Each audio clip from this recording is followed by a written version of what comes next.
Halo Sobat Hukum semuanya, kembali lagi bersama gue Hansel Kalama di channel ini. Dan di video kali ini gue cuma mau nyampain tentang banyak banget pertanyaan yang masuk ke gue. Bang, gimana caranya masuk kantor hukum? Bang, gimana caranya kalau masuk kantor hukum gede? Top tier law firm itu seperti apa? Nah, jadi di video kali ini gue cuma pengen bagiin tips buat kalian, bagi kalian semuanya yang pengen masuk kantor hukum.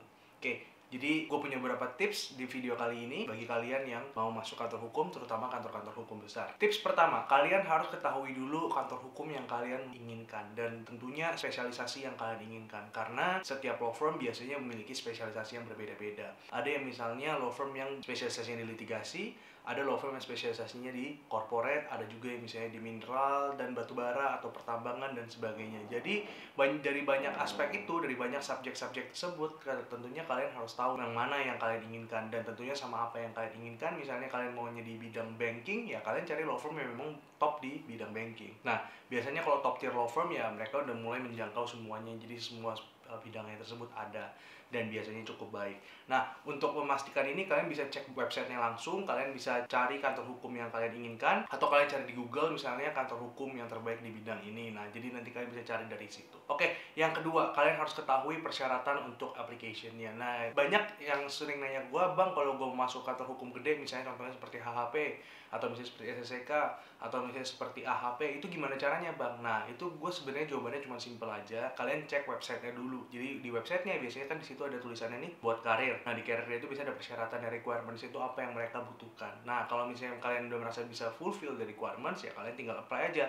Nanti ada persyaratannya, dokumen-dokumen yang harus kalian apply itu apa.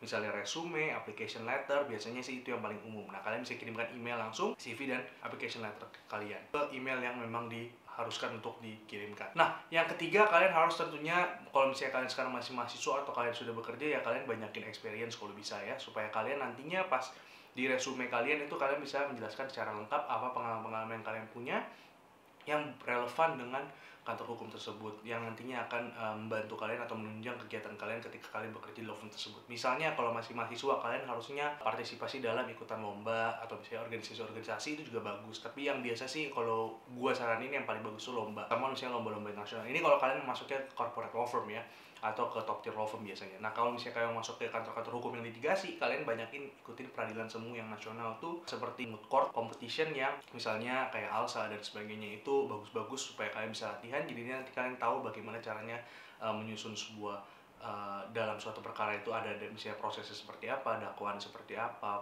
keberatan seperti apa, dan nanti hakim bisa memutuskan seperti apa. Itu kalian harus punya ilmu seperti itu. Nah, dengan kalian punya pengalaman bagus, tentunya kalian bisa, persentase kalian untuk terima law firm kalian bisa akan semakin tinggi.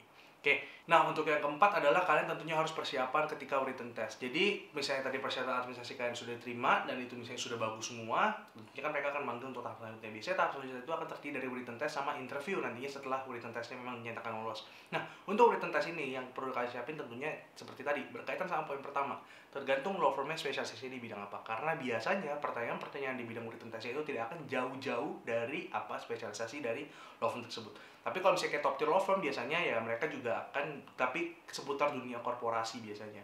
Jadi kalau misalnya kalian mau apply ke top tier gitu ya, ke law firm yang memang biasa dicantumin di Asia Law atau Asian Legal Business gitu, ya kalian persiapin tentunya undang-undang PT-nya kalian harus kuasain, dan misalnya undang-undang penanaman modal. Terus proses ya bagaimana cara proses pendirian PT, penunjukan direksi komisaris dan sebagainya, kewenangan dan sebagainya, itu tuh harus hal yang kalian kuasai. Habis itu daftar negatif list misalnya, itu untuk written test, dan misalnya jaminan-jaminan pada umumnya juga kalian perlu untuk pelajarin. Nah, kalau misalnya kantor-kantor litigasi ya tentunya ya kalian harus pelajarin tuh hukum-hukumnya, tentunya dari segi praktik, misalnya prosesnya seperti apa, jangka waktunya berapa lama, terus nantinya akan ketika kasus di polisi nanti akan P21, P19 dan sebagainya, itu proses yang harus kalian kuasain seperti itu ya. Tentunya makanya berkaitan sama tadi, kalian maunya masuk ke law firm seperti apa, itu makanya menjadi poin yang penting untuk nantinya persiapan kalian buat written test itu. Tentunya juga yang dasar-dasar seperti kontrak gitu ya, syarat sahnya perjanjian, tentang asas perjanjian gitu, kalian harus kuasain banget, karena itu kan hal-hal yang basic banget yang pastinya dibutuhin di semua kantor hukum manapun. Kalau misalnya kalian hal itu aja kalian nggak bisa, ya tentunya sangat memalukan sekali.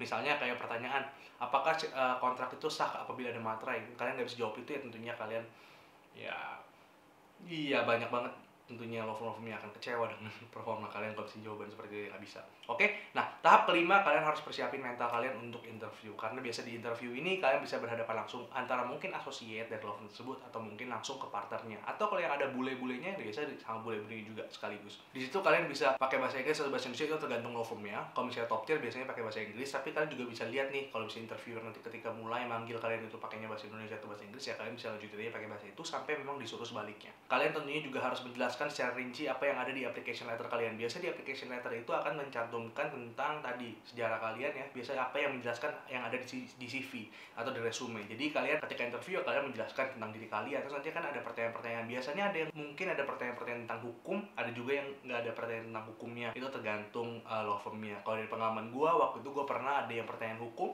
Ya paling kayak tadi dasar-dasar tadi yang gue sampaikan, nah mirip-mirip lah main di tentang seperti itu. Tapi kalau misalnya kayak pertanyaan-pertanyaan yang non hukum ya tentunya ya, misalnya kelebihan kamu apa, pengalaman kamu seperti apa, itu kita harus bisa menjelaskan dan elaborasi. Dan tentunya di situ akan dilihat dari kecocokannya. Kalau memang kelihatannya kalian itu karakteristiknya menarik dan cocok sama lo kantor mereka, tentunya mereka akan mempertimbangkan lebih lanjut untuk meng-hire kalian. Jadi persiapkan mental kalian dan kalian kalau bisa latihan. Kalau memang yang kantor hukumnya itu yang kalian targetkan Inggris, tentunya kalian harus latihan dulu nih bahasa Inggrisnya supaya lancar, supaya nanti jangan kaku ketika interview nanti. Seperti itu. Nah, yang terakhir tentunya kalian harus punya kesabaran dan keinginan yang kuat untuk mencoba terus. Karena jujur kayak gue aja, gue juga pernah nggak diterima, pernah juga nggak dipanggil, tapi tentunya kan gue mencoba terus dan gue tetap memperbaiki diri terus. Makanya kita semua harus tetap berkembang terus, jangan sampai putus asa ketika misalnya udah ditolak, kita langsung putus asa, oh ini bukan jalan gue. Enggak juga, kalian harus tetap belajar lagi, coba kalian lihat lagi gitu.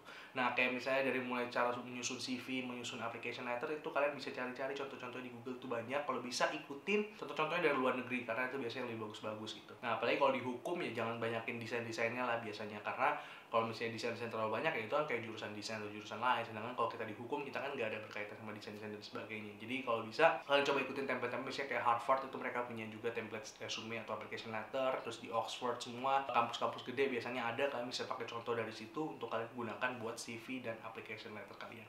Oke, itu aja tips dari gua. Semoga sukses buat kalian semua yang sedang melamar, terutama di tengah pandemi COVID seperti ini. Semoga kalian semua sehat selalu dan diberikan berkat terus menerus. Oke, bye bye guys.